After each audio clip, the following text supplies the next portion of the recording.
what? There's about 1,000 one-liners rolling through my head right now, so we'll keep it clean.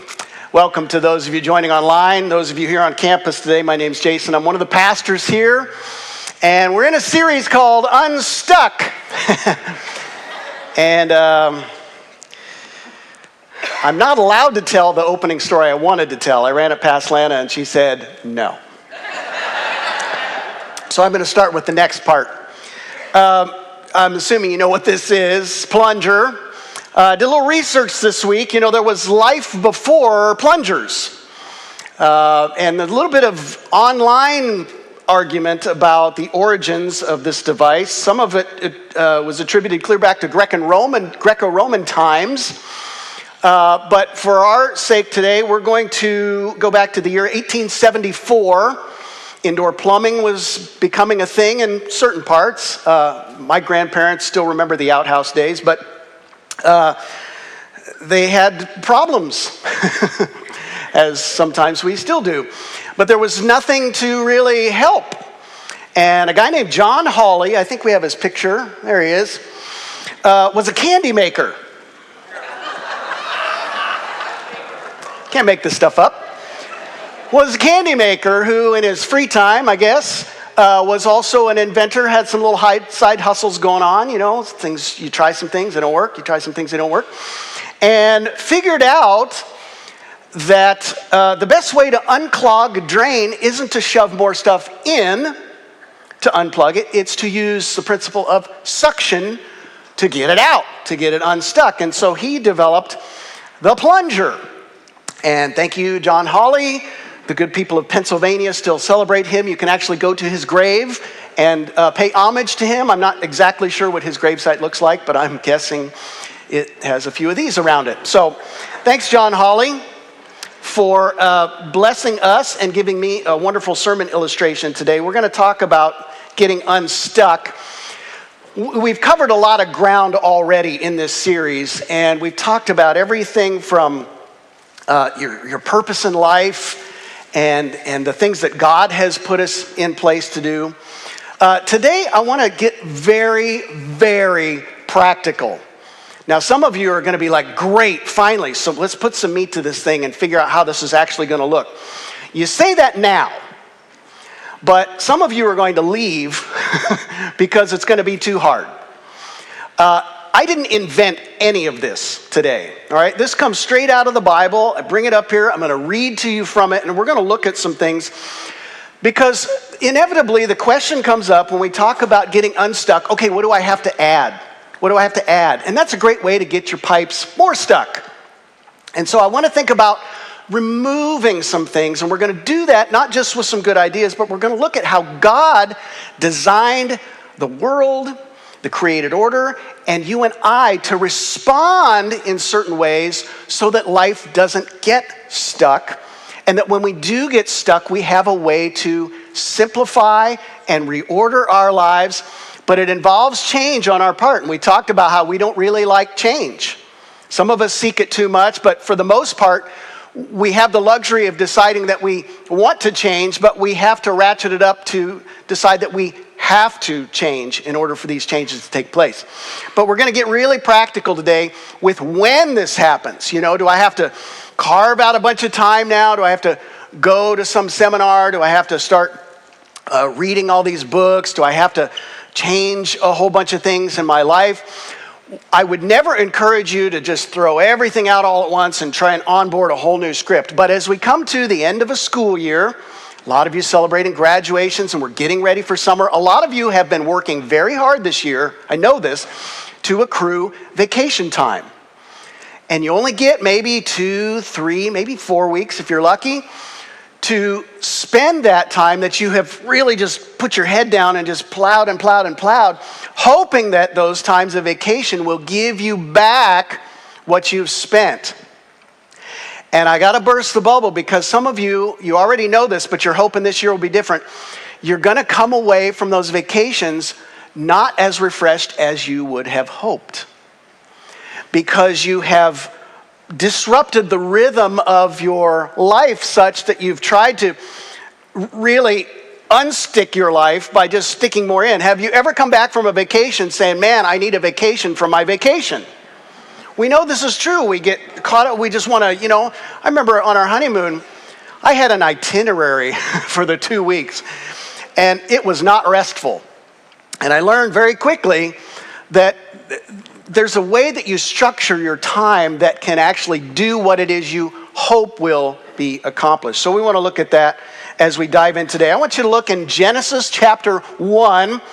Genesis is the first book of the Bible. So if you're new to the Bible, I've got a win for you right off the bat because it's right the very first page. It says this in Genesis 1, in the beginning, God created the heavens and the earth. Now the earth was formless and empty. Darkness was over the surface of the deep, and the Spirit of God was hovering over the waters. And God said, let there be light. And there was light. God saw that the light was good, and he separated light from the darkness. God called the light day, and the darkness he called night. And there was evening, and there was morning the first day. Did you catch that? There was evening, and there was morning the first day. How many of you in your life have pictured day beginning in the evening? We don't typically do that. Our day starts, the sun was up by like 4:45 this morning. We think about the sunrise or getting up for work as the beginning of our day, but God, from the very beginning, established a different order. And we're going to talk about a masterpiece day today. I'm borrowing that phrase from legendary coach John Wooden. We're going to talk about him a little bit later. But I want us to think about that because it's going to be a complete paradigm shift for a lot of us. But I don't want to overcomplicate this, okay? The goal is to simplify so that we can step back, take a look at our life, and ask ourselves, how do you create a masterpiece day? And we're just going to look at it from a real practical standpoint with the goal of doing this, to see things the way God sees them. To look at our lives the way God sees them, the way he designed us to move through life, not in big chunks of, just don't even look up, it's too hard, but to look at the even rhythms of life and say, how can we manage this day to day so that we can keep ourselves from boiling over, stressing out, worrying about all these things, and then somehow thinking that a magical week is going to take care of all of that. If you don't fix the systems along the way, guess what? When you come back from vacation, you're going right back into the same systems. Okay? Very practical. Anybody that says the Bible is irrelevant, I want you to listen in today and see if you still feel that way by the time we're done. Okay, so I've got a little flip chart here. We're going to draw some things. I did a little averaging because, as you know, sundown around here varies from 4:30 in the winter till probably won't get dark by 9 o'clock tonight this time of year.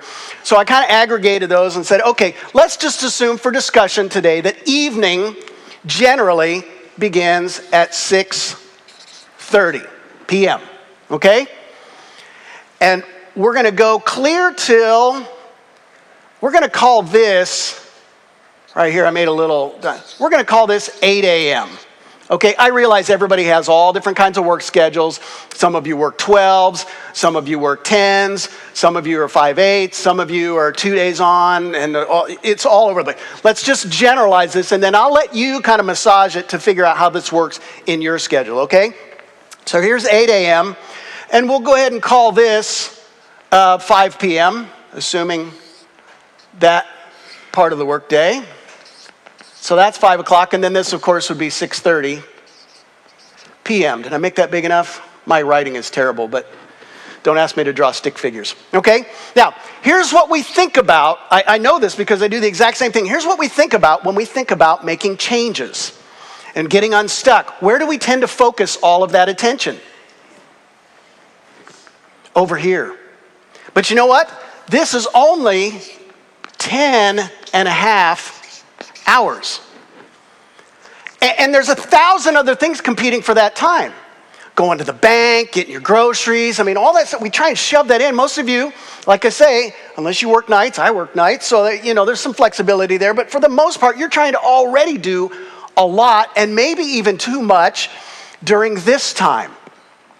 And what God is giving us insight into from the very beginning is to say, hey, what about this time over here? That's 13 and a half hours. And you say, well, wait a minute. How am I going to change in here? I'm going to be asleep during that time. That's the point. That's what we're going to get to, okay? And we don't think about it this way, but we need to, because we need to look at our lives not just as physical, material, and spiritual. We need to find a way to integrate them. This is what God is trying to help us do. This is what he was doing when he gave these instructions to the people of Israel, is to not see their lives sort of as these two sides of the same coin, but to see them as a whole thing and to make the very practical routines of our life make sense spiritually and give credit to God for designing us in certain ways. Okay? So we're going to have to bring those things together as we look at them. So we want to look at how to address this problem by getting over here into some of this space and look at the beginning of the day as what happens in the evening, and it starts with rest. The day starts with rest. So we're going to focus on the evening first. Now again, this is a complete mind shift if you're used to your day starting here. But if your day begins here and you're not working, the assumption is that you're off work right here and that some things are and aren't going to happen in this space. Well, what should and shouldn't happen in this space? This is going to be the easiest sermon I've ever preached because I've only got 2 points. You ready? The first one is get sleep. Get sleep. Now, I'm looking to see if anybody's leaving yet because I'm going to start preaching in a second. Get sleep. Sleep is a superpower. And the more science and researchers are giving us data about the effects of sleep and the effects of the lack of sleep, the news is not good for most of us, because we recognize that if we are underslept, we not only compromise our immune system, we're more susceptible to things like the cold and fatigue, even to the point where you start to, the similarities are as if you've been drinking a bunch of beer. That if you're that underslept, you're sort of just like foggy, you're not good behind the wheel, even if you haven't had a drop to drink. And so it's interesting to think about this. It's been tied to memory issues. The fact that when we sleep and we get good REM sleep, we have these little sweepers that come through our brain and kind of clear off the cobwebs so that we're clear-headed for the next day. It's been attributed, good sleep and poor sleep, to the effects on things like dementia and Alzheimer's.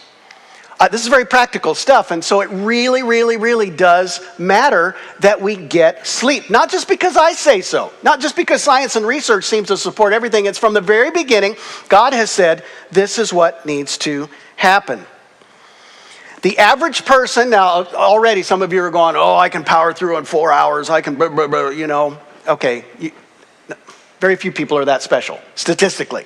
All right? Let's assume, for argument's sake today, that the average person needs 8 hours of sleep. 8 hours.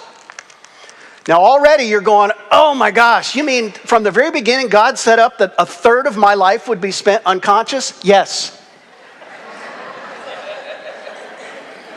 You're not going to remember a third of your life, and that seems very wasteful if we're supposed to, be salt and light and save humanity and, rescue the whales and all this kind of. How are we going to do that if we're missing out on a third of life? And some of us push against this so hard, we're willing to risk the health benefits and live on less sleep.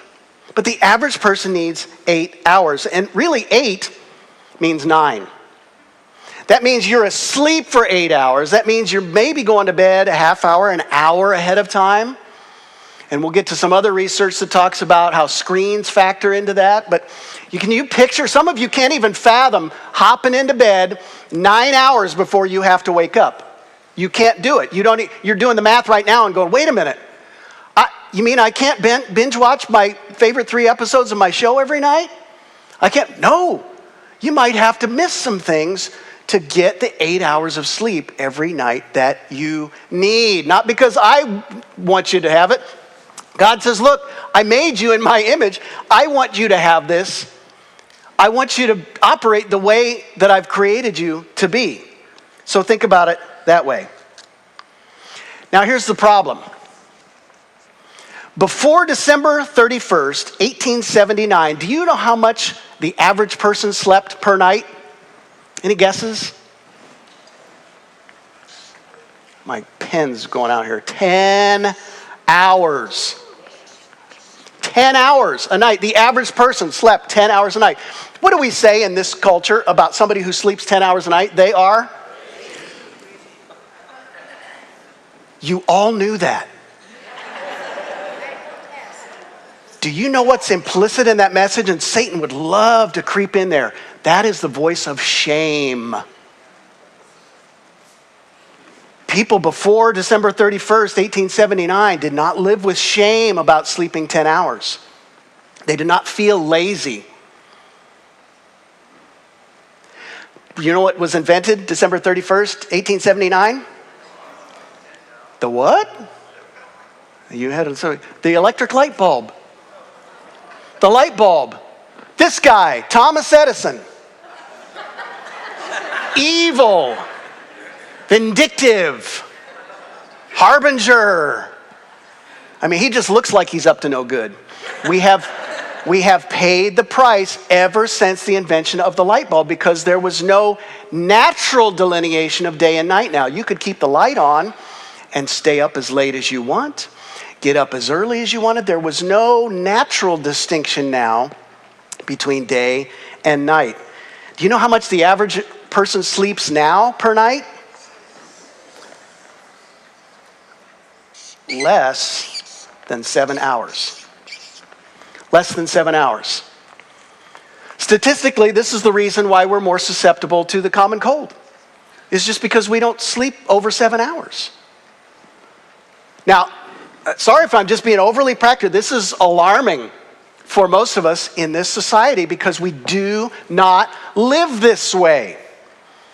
And if you're only playing defense and reacting to society, you're going to end up on this side of the equation. And this is not where God wants you. If you're going to get unstuck, you have to just look at the data sometimes and go, whoa. But don't just see it as guilt. God's not in here to lay an extra hammer on and going, oh, you bad people. No. The whole reason that we're focused on evening and morning is to rest in what God has already done. What God has already done, what God is up to, not in what you have to do. We put a lot of stock in our performance, our abilities, our energy levels, our proficiencies. And sometimes that expectation gets put on us from above. And we have jobs that really just, blood out of turnips and grind. But if we don't think about this part of our day as a gift from God, we'll miss a wonderful blessing and an opportunity to receive from Him. But think about all the things that get in the way. What typically fills up a lot of this evening time? Screens. Screen time, phones. We could have put Bill Gates' picture up there and Mark Zuckerberg and Steve Jobs and whoever invented the TV and all this. There's so much screen time happens. I mean, it already is happening here, but it happens here in the evening too, and sometimes we just want to numb out. I understand that that's what's driving it, but the fact is it's robbing us of a gift that God wants to give us, and that is to ease up our minds from all of the screen time. Some of you say, well, I don't watch screens very much, but you're so darn busy. Like as soon as work ends, you go on, it's like second shift, and you're just plugging on through to like 11, 12, 1 with some other side hustle thing it's robbing you. I've been in the same place, and I tell you, I get paid to wake up in the middle of the night, but I can also take naps over here, so it kind of evens out for me. But I think about some of the reasons we miss out on sleep, and they're not great. It's very hard to justify some of those things. If you're a parent with a new baby, I understand, but you know what? They have a thing called FMLA. And you probably ought to take it because it can help you adjust to some of these disruptions. But if you're too busy in your life and you're missing out on sleep and the numbers aren't adding up for you now, this is an opportunity for you to do some plumbing, to think about what kinds of changes might help you, not just from a physical way, but to see those physical changes from a spiritual standpoint. As God's gift, God loves us. God wants to be a part of your life in a very practical way. And so to be at your best, you have to prioritize rest. You have to prioritize rest, not just in your body, but in your mind, in your spirit. So many of the things that we look at on a screen are just distraction anyways. They're pulling our mind in a different direction. Some of the things we ingest in our bodies in the evenings, that drink or two or three or half rack or whatever, to try and get over this, that's not rest. Jesus said, come to me, all you who are weary and heavy laden, I will give you rest. Does Jesus even have a say in this part of your life? Or does he just get this 1 hour on Sunday when we come in and try and erase all of the garbage that's happening the rest of the week? It's getting very quiet in here. All right? Think about it. Think about what that looks like for you. I think about what it was for Adam. My goodness, Adam was created on the 6th day. And you know what the very first thing God did after he created Adam? He's like, okay, it's bedtime. Well, I just got here, God. I want to go out and see some stuff. This is pretty cool. He's like, nope, go to bed. And he woke up on the 7th day and he's like, okay, God, I'm ready to get after it. He's like, nope, sorry, Sabbath, day of rest. He spent his first day and a half on earth doing nothing. You know why? Because God had done all the work. God makes the first move, folks. Don't ever get that backwards in your mind. God is always at work, waking or sleeping. His presence is our light. We don't have to work here from a frantic place. We can work out of a sense of rest that God is in control. And we can rest here knowing that God is working. It's the two sides that work together. And so we see our days as a continuous like that. Second thing is this, go deep. So we get sleep, and then we want to go deep.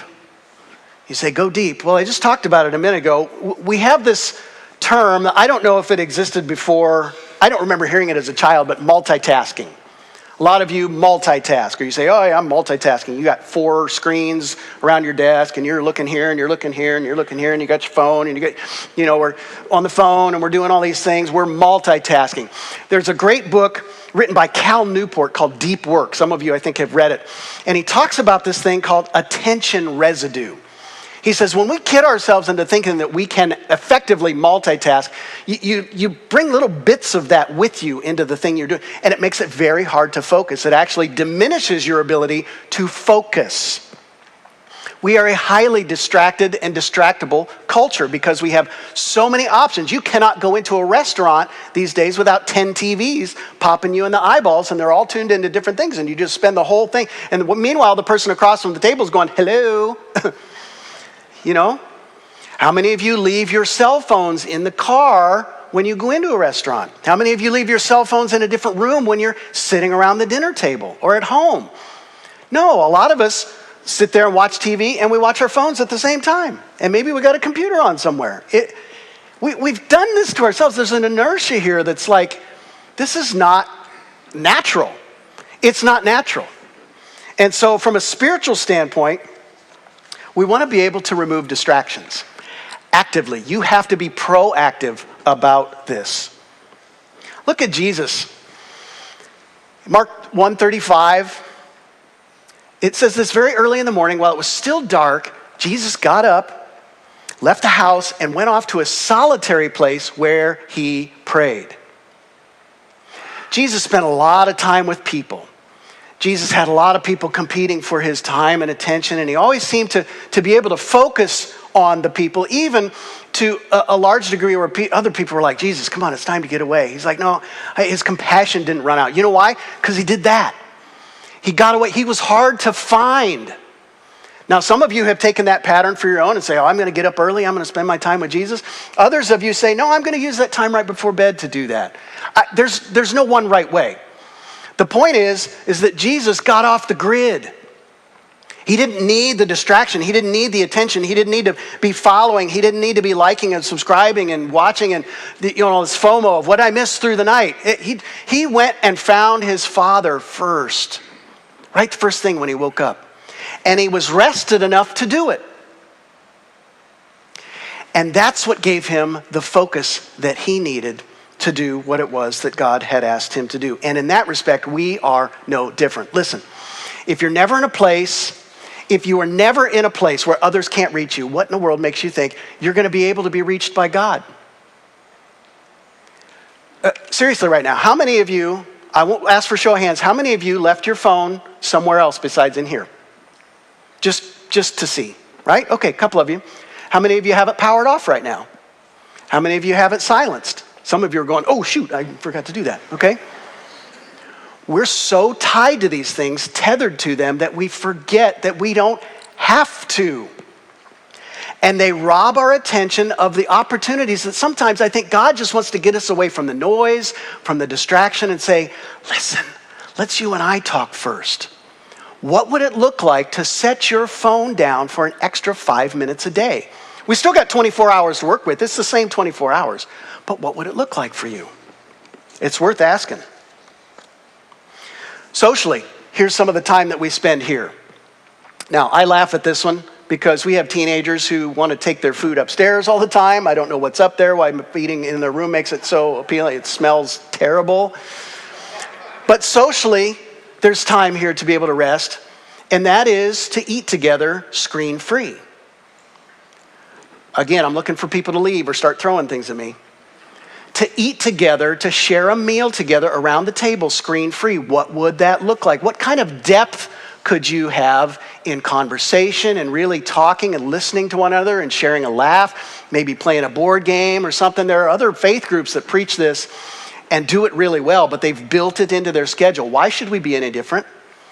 God has set us up to enjoy rest right at the very beginning of the day. Another area where we can explore rest, now again, depending on your schedule, but physically, exercise is good for you. I can't find research that says, except for running, I still don't understand people who run. I've never seen anybody who looks joyful running. They always just look like, And I always say, why ruin a good day by running? Everybody who runs is going to eventually end up on a bicycle anyway, so get there. But exercise is good for you, even if it's just a walk in the evening. Maybe some of you walk in the morning, even very early before you go to work, whatever. But enjoy and lean into that as a discipline. There's so many health benefits. There's so many emotional and psychological benefits. There's time for relationship building if you can exercise with somebody or a group of people. Some of you take a class. I take a class because I like the company of others when I'm doing something that I don't particularly enjoy doing or think I do very well. There's all kinds of benefits there, but you have to build it into your schedule. I went to a restaurant yesterday with my son for breakfast, and I was amazed at how many obese people found the time to wake up early and get to the restaurant.